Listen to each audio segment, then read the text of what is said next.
Sawa, tuanze. Ipo shakupenda mwanangu kwenye maisha yako yani.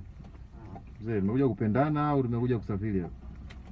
Yaani nishampenda mwanamke, nimgaramia kila kitu. Lakini huwezi amini katembea na majamaa zangu wote yani. Na stress nitamataigia nikaibamizia huko tufe tu yani.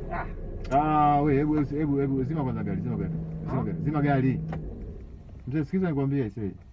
Kifo ni sio jambo la kijamaa kwamba eti tufe wote. Ushafahamu? Stress zako mimi hazinyusi chochote. Tena usije ukajaribu kufanya wewe upumbavu na kupiga ngumi 70 sehemu moja. Ngumi 70 sehemu ile ile. Unaletea stress zako za kijinga mimi hapa. Yaani bwana nikabamize. Yaani bwana tufe tu yani.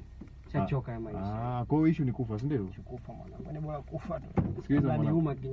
Nisubirie mwanangu dakika moja. Nakuja dakika moja. Oya, penzi tunachelewa mwanangu.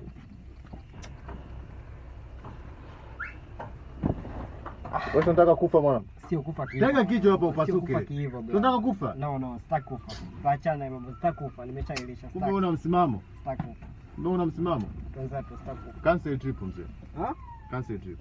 Sana cancel vipi? Una msimamo, cancel trip. Oya, mimi sina hata hela mwanangu. Moyo wangu umekukataa bro. Twende mpaka pale. Moyo wangu tu umekukataa. Nipite hivi. Moyo wangu umekukataa bro. Brother. Wewe ndio kutulipa nusu nauli basi mwanangu.